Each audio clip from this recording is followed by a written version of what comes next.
these foods are designed to be addictive.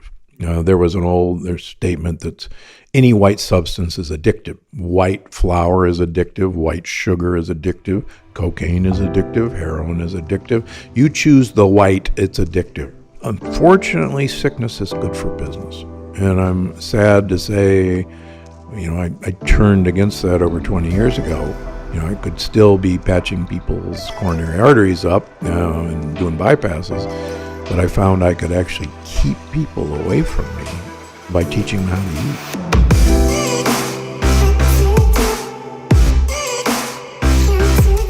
Hey everyone, welcome back to On Purpose, the #1 health podcast in the world. Thanks to each and every single one of you who come back every week to listen, learn, and grow. Now, you know that I like to find people that can share with you really great insights about your mind, about your body, about your diet, about your food.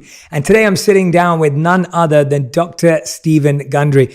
Dr. Gundry, it's such a pleasure to have you here. Thank you so much for joining me. I've been looking forward to this for a long time. We were sharing earlier that we share a mutual friend in Lewis Howes, and I've seen you on his show many times, and I'm really glad that we get to sit down together. Well, I appreciate you having me on because, I have the Dr. Gundry podcast, and maybe by appearing here, I can become the #1 health podcast. So thank you. Yeah, well, we go all across health. So we do mental health, physical health, spiritual health. But today I'm really, really excited to talk to you about food, our gut, diet, what we take in. Now, we've all heard the famous phrase that you are what you eat. We've heard it for years and years and years and years and years. And as someone who's been doing this for years and years and years, how true is that statement? And what comes to mind when you hear that statement? Well, I always add the second part of that sentence, which is probably far more important than what you just said. You are what you eat, but you are what the thing you're eating ate.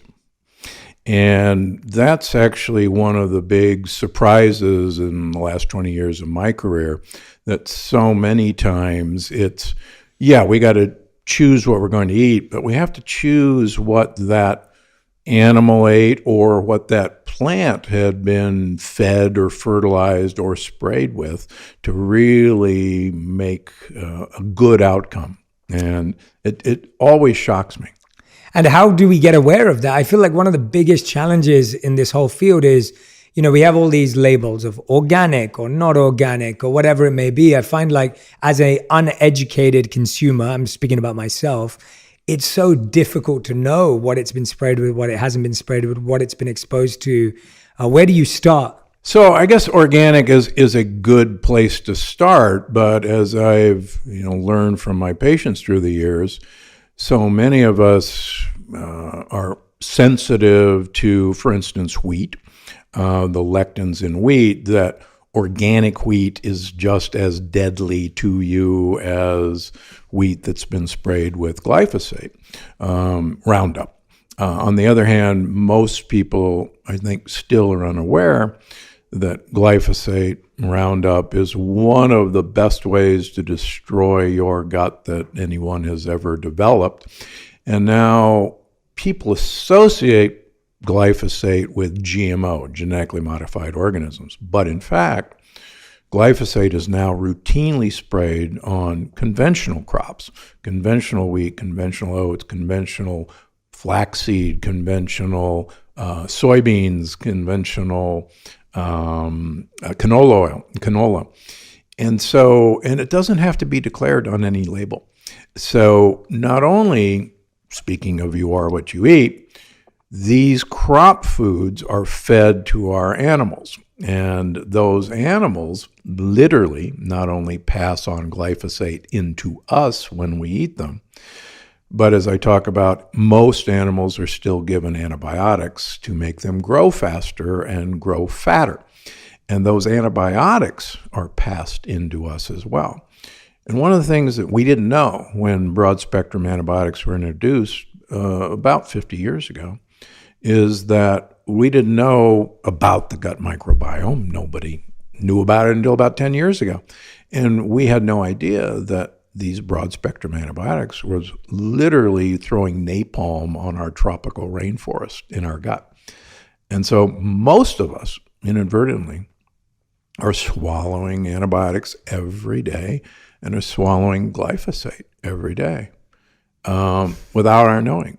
And sadly, looking at, for instance, organic oats, a huge number of organic oat products have glyphosate in them.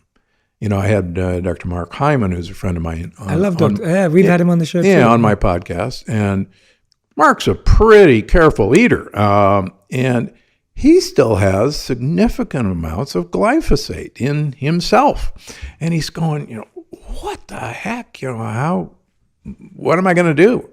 And so if he and I are really kind of sensitive, picky eaters, imagine what the average consumer is getting in their food. And is there a way of someone measuring how much glyphosate's in their body, like you were saying? Yeah, we can actually measure glyphosate. Right. You can measure glyphosate in blood. You can measure glyphosate in hair. When we're looking for mischief in some of our patients who aren't doing better by following the rules, many times we're shocked that glyphosate is right up there on their culprits. And when you say deadly, let's talk about that, because I think for a lot of people, we don't really understand. Like you were saying, that from a gut perspective, we only started understanding about microbiome probably around 10 years ago, at least in Western medicine. Correct. In Eastern medicine, the gut is at the heart of your health. And that's kind of what I was especially exposed to through my wife, as I was mentioning. But when you say that we only found out 10 years ago, I think there's still a whole group of people who are just not aware of how central their gut is to their health. But also when you say deadly and you say things like wheat, it's like, well, wheat's in everything. How do you help people understand what you mean by deadly and what's actually happening inside of us when we consume these products? Yeah, so Hippocrates, father of Western medicine, 2,500 years ago, said all disease begins in the gut. And one of my colleagues from Harvard, Dr. Fasano, has paraphrased that. He, I think, stole it from me, but that's okay. All disease begins in a leaky gut. And certainly I've been preaching and publishing that almost all diseases, whether it's heart disease, whether it's cancer, whether it's dementia, whether it's arthritis, certainly whether it's autoimmune diseases, begin in a leaky gut. Now, people are beginning to hear and maybe understand leaky gut. If you'd asked me 15 years ago what I thought about leaky gut, I would have told you it was pseudoscience.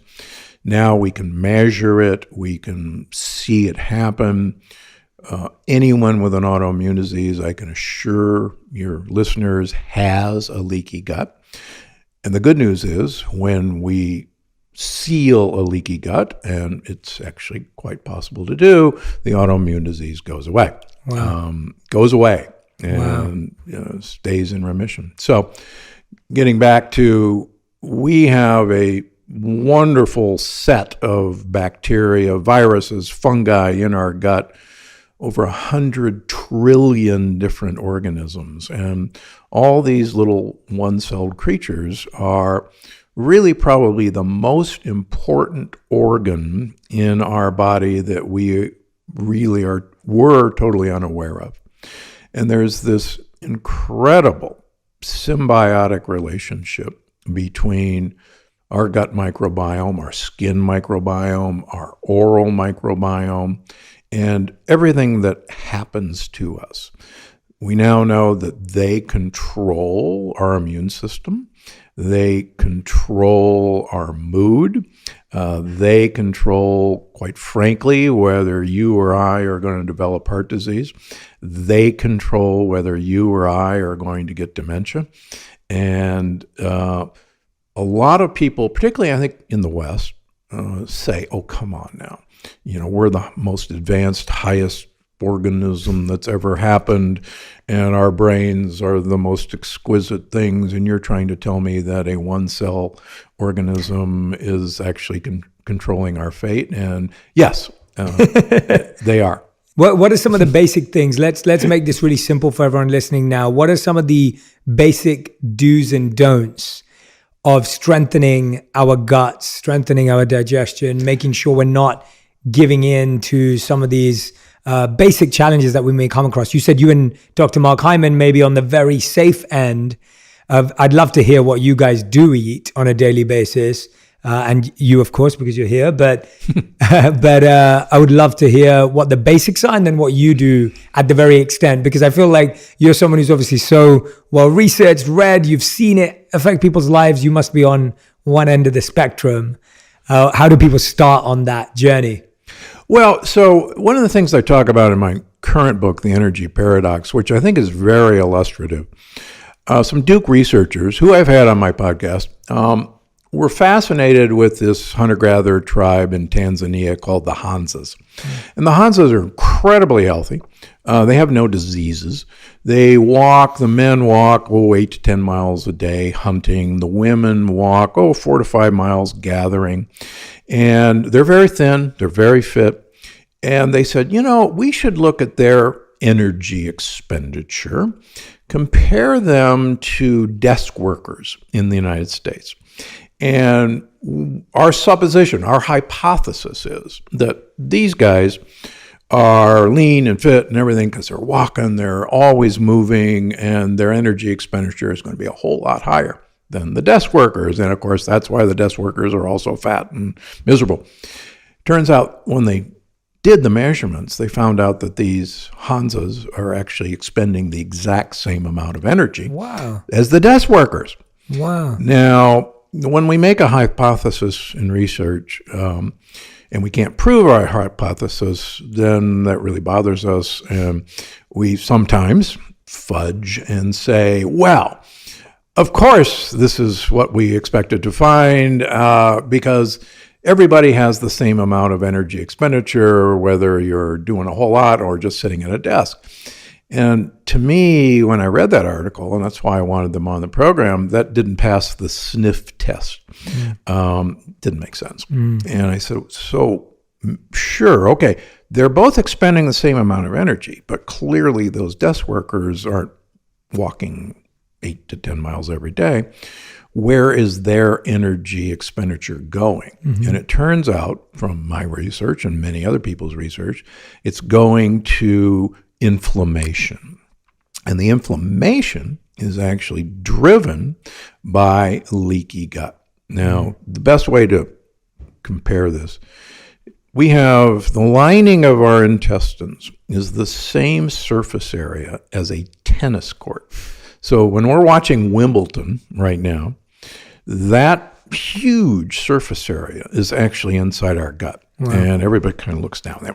Wait a minute, there's no tennis court in here. Well, in fact, there is. And we have, for lack of a better word, a design flaw. That tennis court, the lining is only one cell thick. Right.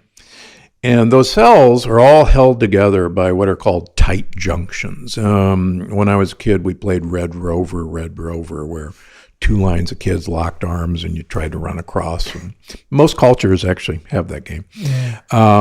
And so they're all locked together because there's only one cell standing between everything you ate and all of these bacteria and you. And on the other side of this one cell wall is 80% of our immune system. 80% of all of our white cells are literally waiting on the other side because, quite frankly, that's where mischief can come through. And so normally that wall has some pretty interesting defenses itself against being broken through. But one of the things that Dr. Fasano, who I mentioned before, found was that gluten, which is a plant protein, which is called a lectin, which I guess I became famous for, is able to actually attach, if it can get to the wall of the gut, and attach to a receptor and actually break the tight junction. And now you've got a gap. And through this gap, you can get proteins, bacteria, bacterial particles, and leaky gut, and our immune system goes, oh my gosh, we're under attack. We got to rally the troops. The troops need food. The troops need supplies, and give us all the energy you've got. And so most people don't realize is that the vast majority of us in the West, particularly, all of our energy is being devoted to this war that's going on inside of us. That's incredible. It's insane, that example with the Hanses you said. That's fascinating that all of our energy expenditure is all here. Yeah. And so that's why we feel more drained. It's why we feel more stressed. It's why we feel more overworked and exhausted and fatigued. And I think what's really fascinating about this is I think that so many of us today feel that a lot of our pain is mental, but it's actually starting here. Would you say that's true? Does that make sense? Yeah. We've talked about for a number of years, we've talked about, the gut-brain connection, and the gut is the second brain. Well, we now have kind of added to that the microbiome gut-brain connection. And what's fascinating, and I talk about it in the energy paradox, is that these bacteria primarily make compounds that actually communicate to our brain. They are actually a language. They're literally called a trans-kingdom language, where bacteria talk to our neurons, to our mitochondria, the little energy-producing cells, to our immune system, and they literally send them text messages. A few years ago, usually every year pre-COVID, I present a talk at the World Congress of Microbiota in Paris, and the organizer, Dr. Eades, took me aside, it must have been 6 years ago, and he said, I'm going to tell you something. The microbiome talks to the mitochondria, talks to the brain. I said, okay, I believe you, but why haven't we discovered the language? Right. He says, oh, don't worry. It will be discovered. I guarantee you it happens. And sure enough, the language was discovered. And it's literally, I think, as important as breaking the Enigma code, which was the German code in World War II. Yes. Remember that? Yeah. And so, yeah. And so breaking this code, it actually won the Nobel Prize for medicine.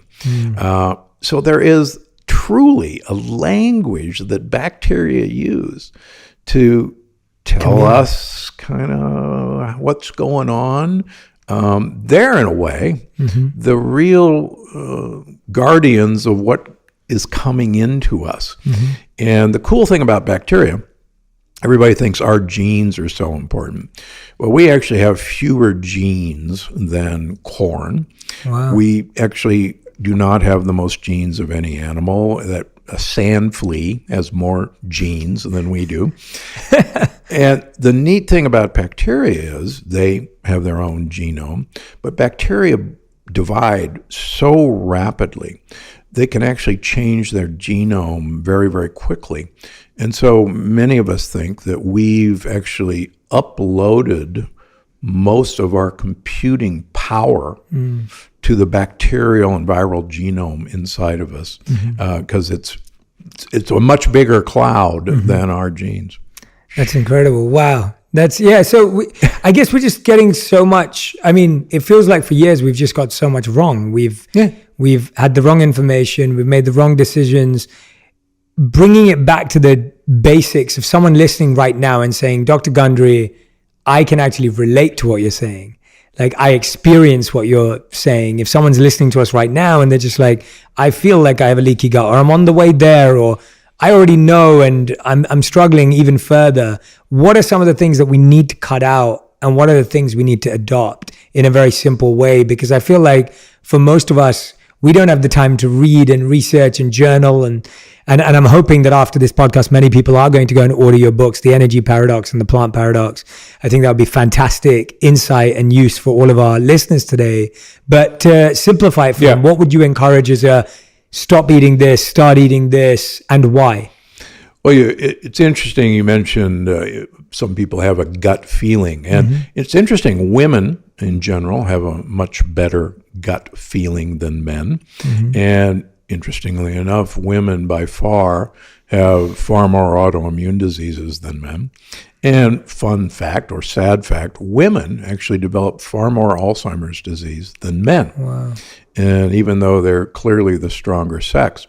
So women actually are really in tune with their gut far more than men. And we have this epidemic of autoimmune diseases, Hashimoto's, thyroiditis, for example, IBS, irritable bowel syndrome. And these are real things. These are not imagined.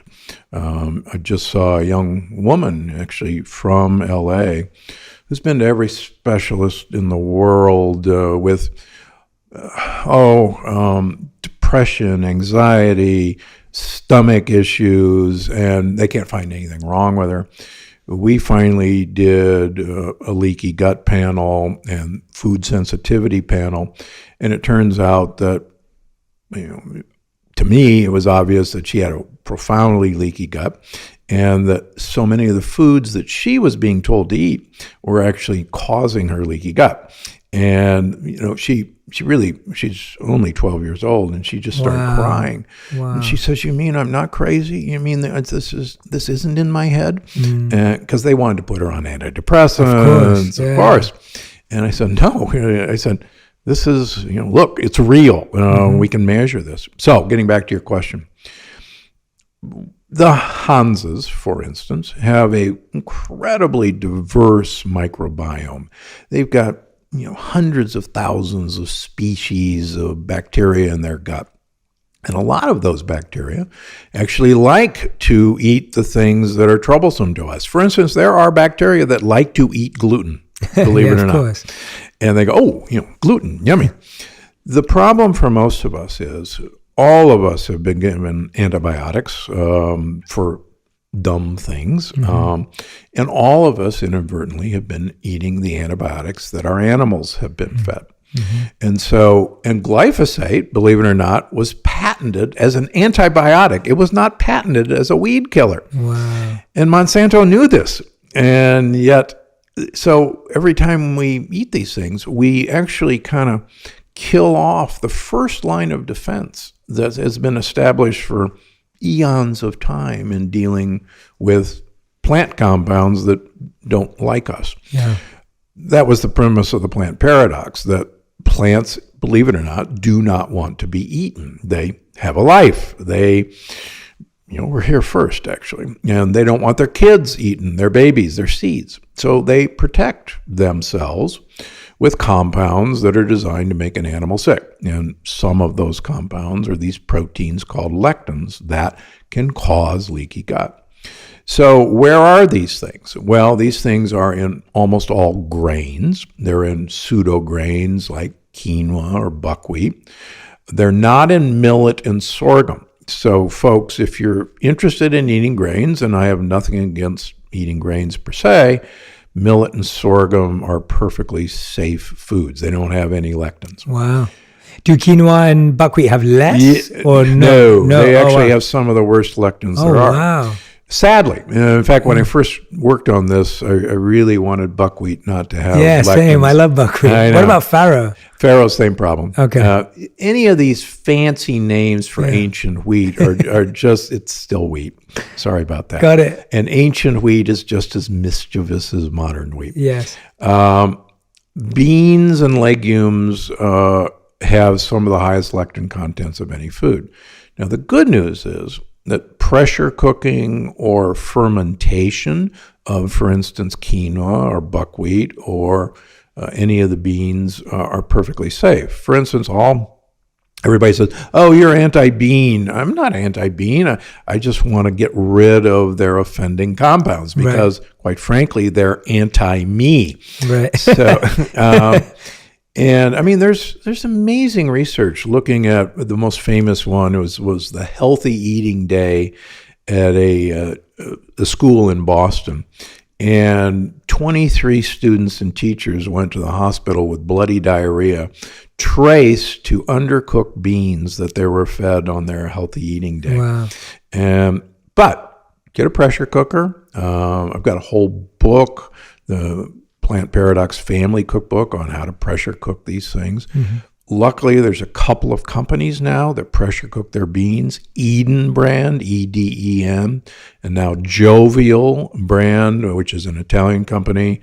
Easy to remember, jovial, happy person. Oh, yeah, I want some happy beans. Yeah. And I have those several times a week. Beans have some great benefits as long as you defuse them. Got that. The same way with the nightshade family, and you and I off camera were talking about nightshades, and those are eggplant, tomatoes, peppers, potatoes. And believe it or not, goji berries are part of the nightshade family. That's such a strange one. I know. Yeah. Goji berries were actually from North America, and they were called the wolfberry, and they were taken to China in trade during early trading days, and they thrived in China. And so, yeah, they're in nightshade from America. Wow. And the peels and the seeds of nightshades are the troublesome thing. So many cultures, for instance, the Italians refused to eat tomatoes for 200 years after Columbus brought them back because they knew how deadly they were. And really to this day, the Italians always peel and de-seed their tomatoes before they eat them. The Southwest American Indians, who love chili peppers, always peel and de-seed their chilies before they either eat them or grind them into chili powder.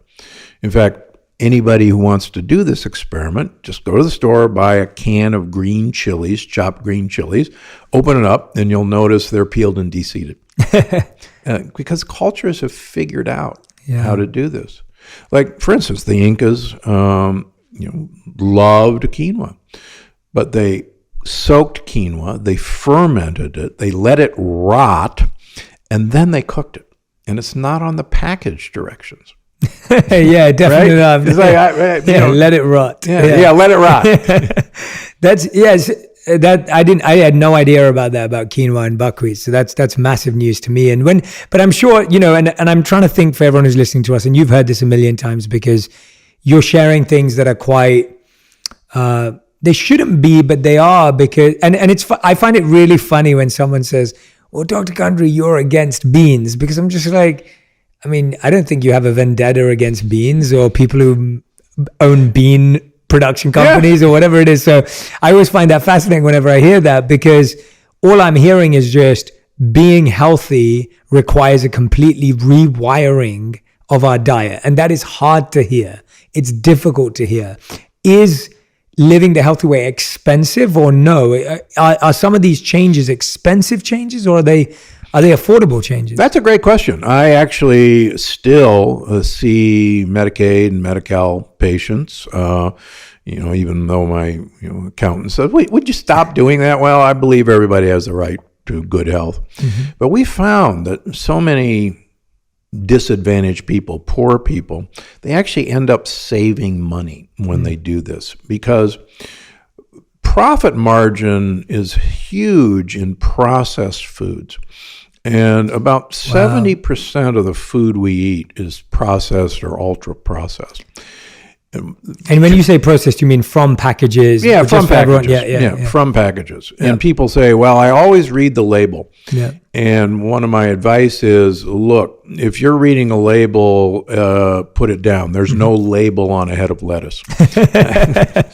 And labeling laws have been changed to actually fool you. Oh, gosh, it's crazy. We had the former head of the FDA on my podcast recently, and he is actually the person who was put the labeling on the back, and he was actually called into the Oval Office, and I won't tell you who the president was because that's really not important. And Big Agriculture was, and the head of the Department of Agriculture was in there, and they said, you can't put this system on a package. And he said, well, wait a minute, that's what's in there. And they said, you can't do that. You cannot tell people how much sugar is in our products.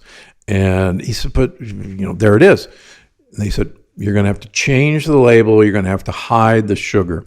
And, this is coming from the head of the FDA. And he said, for instance, let me give you an example. It's a great example. He said, you look at a label of a bagel. And he said, bagel says 300 calories. And you look down and it says 1 gram of sugar. And you go, oh, great, no sugar in a bagel. And it doesn't taste sweet. Yeah. He says, no. He says, there's actually 12 teaspoons of sugar in that bagel. And I go, I know that, and you know that. Why doesn't the consumer know that? He says, we hid it.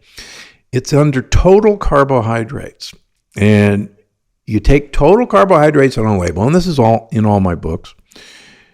Take away the dietary fiber, which is actually what we feed good bacteria with, and that will tell you the amount of sugar in that serving. Then, just for fun, there's 4 grams of sugar. There's 4 grams of carbohydrate in a teaspoon of sugar. So divide that total carbohydrate by 4, and it'll actually tell you the teaspoons of sugar you're eating. And I have bunches of packages in my office, and when I show a patient a healthy product, and they go, wait a minute, there's 5 teaspoons of sugar in those, 10 little cassava chips I'm eating. I said, yep. Wow. And they go, whoa. Yeah.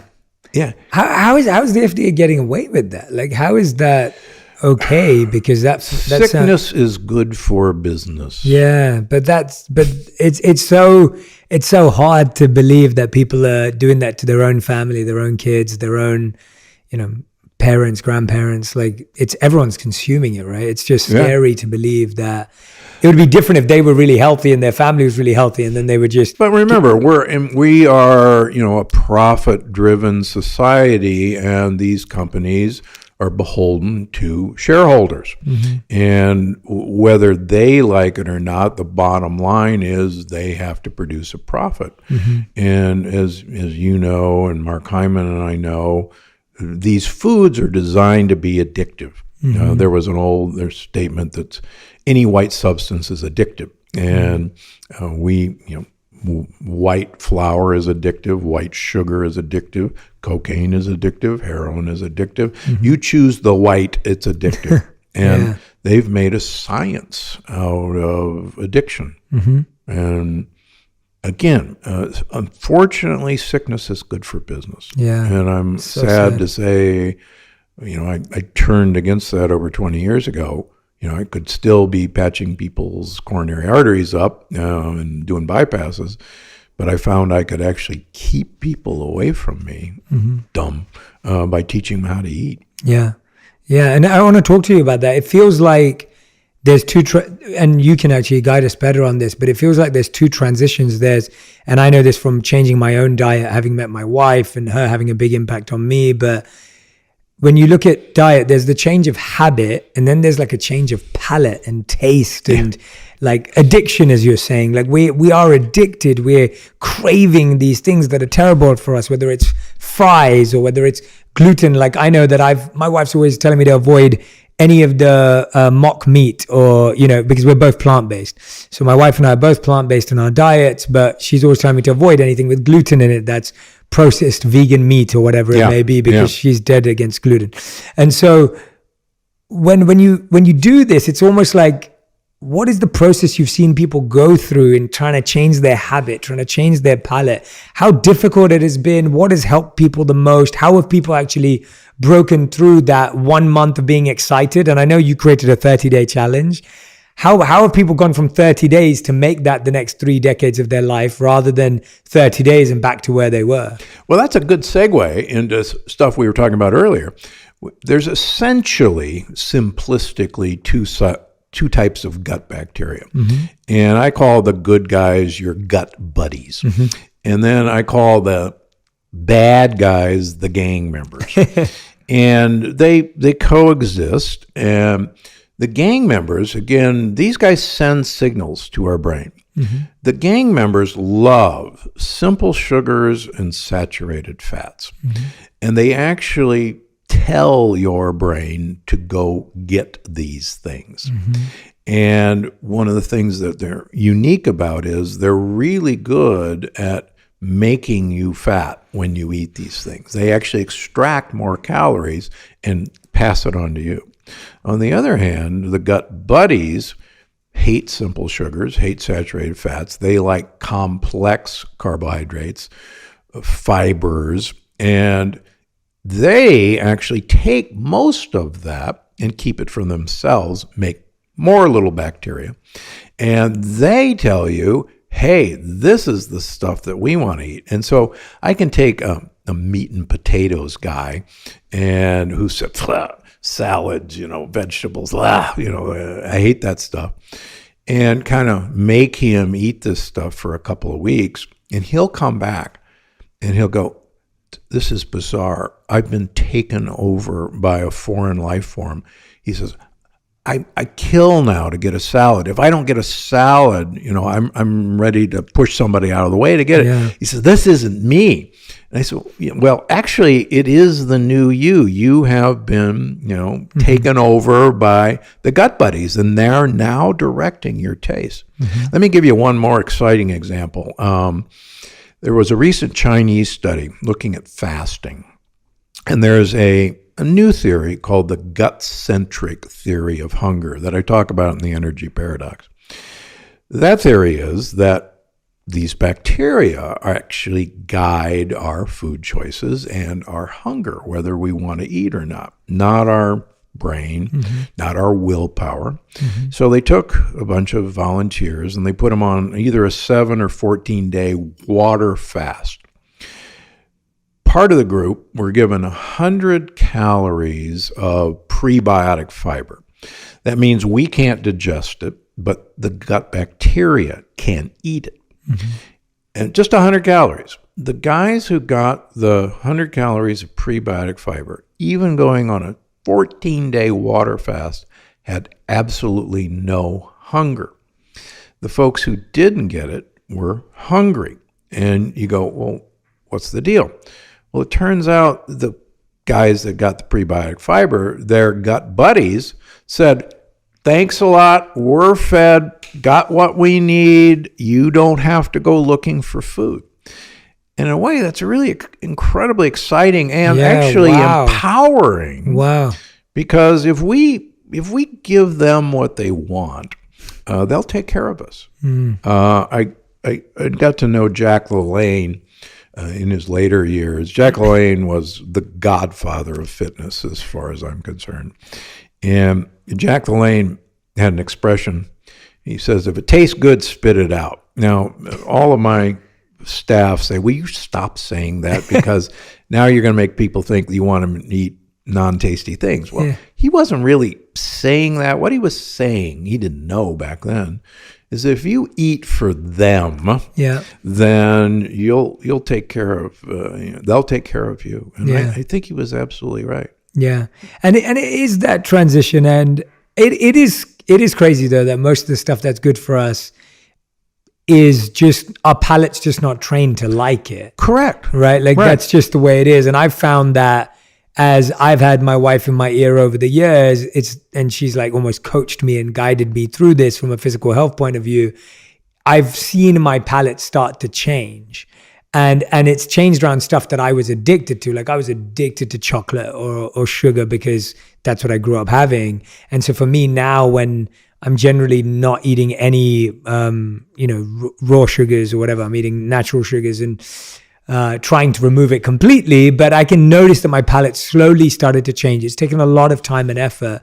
What are tell us about some of these products and supplements that you've created to help this transition? And I'm asking because, I'm already like, straight after this, I'm going to be coming to your clinic to get checked out and get your help, because I'm already, fully, what's the right word?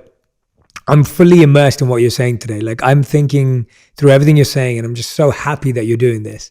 It brings me so much joy that someone's actually speaking about these things in a scientific, clear, and researched way, because I think it's so needed today. Tell me what you eat, first of all, on a daily basis. I think it'd be good for people to hear. What Dr. Mark Hyman eats, if you feel like sharing that with us. And what was your journey to get there personally?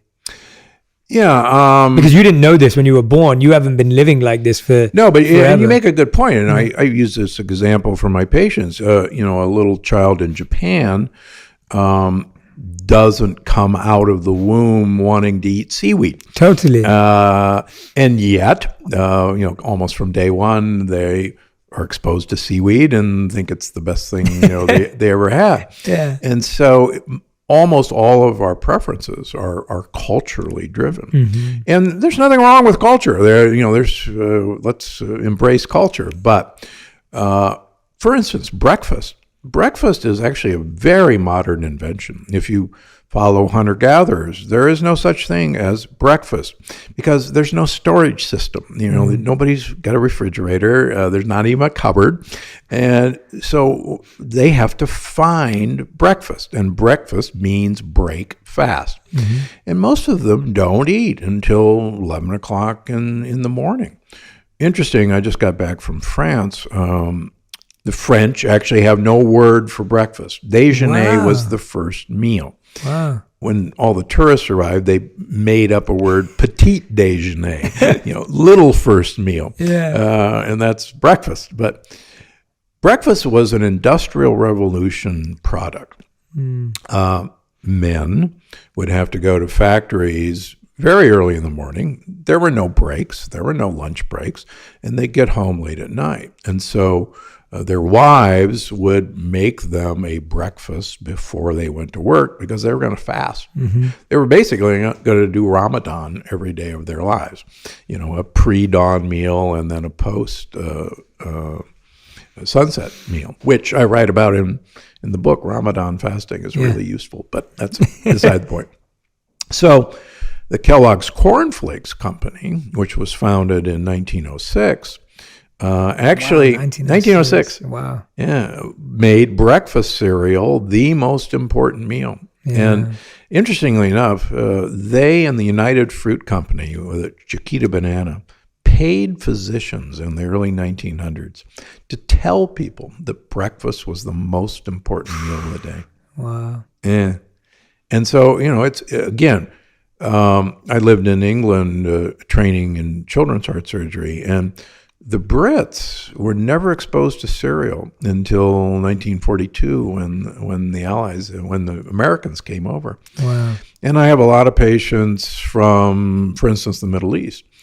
They were never exposed to cereal until 1960. And you can just watch our cultural spread take over.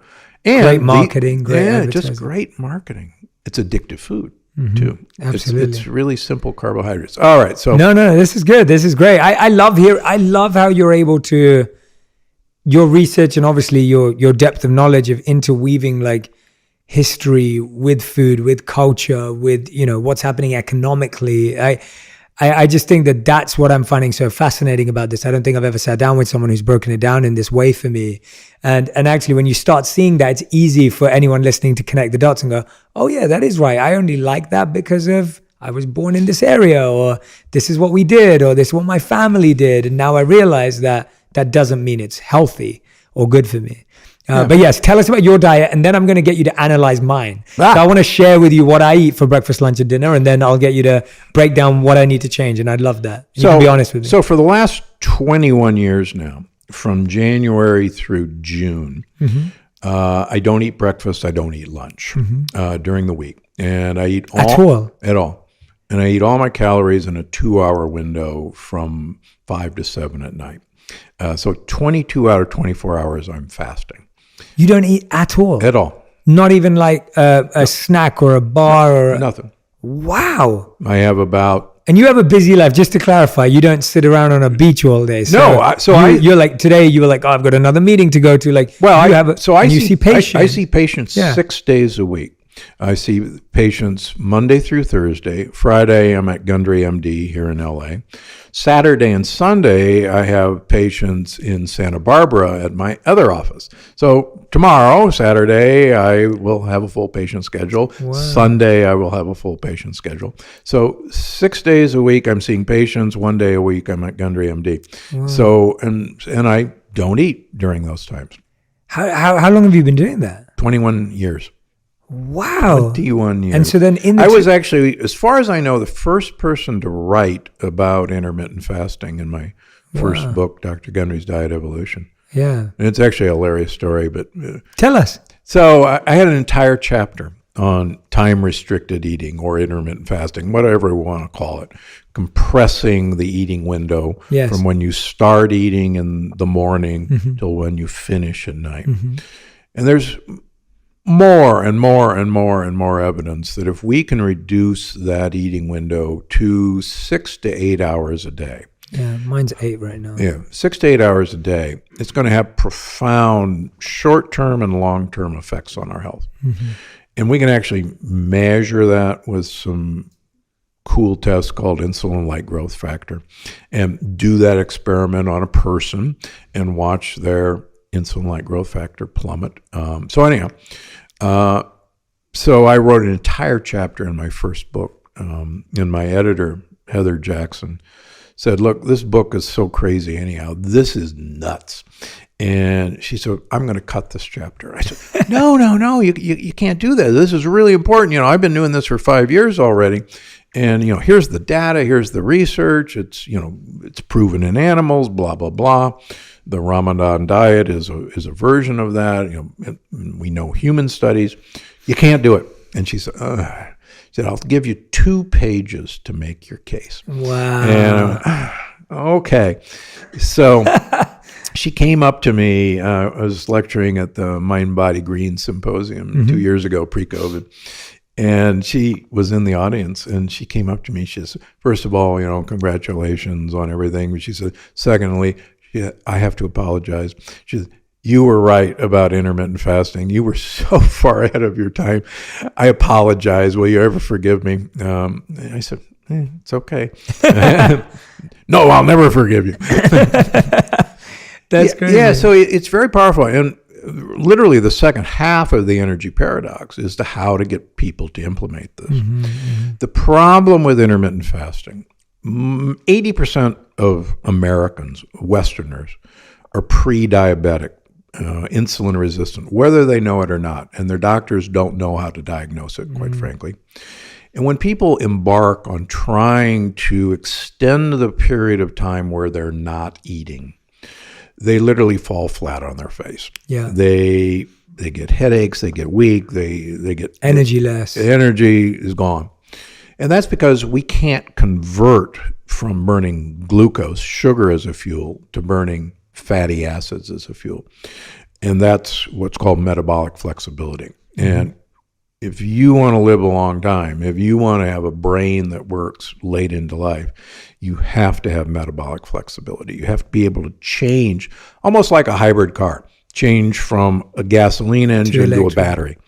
And that's basically the analogy. And most of us are stuck using sugar as a fuel. And can we build that? Exactly. So, right. but you can't just jump off the cliff. Yes, of course. Yeah. No one needs to do that overnight. Yeah. And so what I do in the book is say, okay, let's suppose you eat breakfast, break fast at 7 o'clock in the morning. Tomorrow, I want you to eat break fast at 8 o'clock in the morning. Come on, give me an hour. And we're going to do that for a week. Okay, next week, we're going to do it at 9 o'clock in the morning. And we're going to practice that for a week. It's like going to the gym. Totally. You're not going to pick up a 50-pound dumbbell and do bicep curls. Definitely. You're not. Can you? Oh, yes. But we got to train you. So we have to train your mitochondria. So you're trying to squash that eating time. Yeah. And so over a 6-week period, we can get most people to having their break fast at noon. And then if I can get people to quit eating at around 7 o'clock at night, there's tremendous evidence that if we got a 3-hour window before we go to bed, we'll actually have a period when we go to sleep called brainwashing, which I write about and Dale Bredesen writes about. We literally clean the toxins out of our brain like a washing machine. But if we eat too close...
close to bedtime. Yes.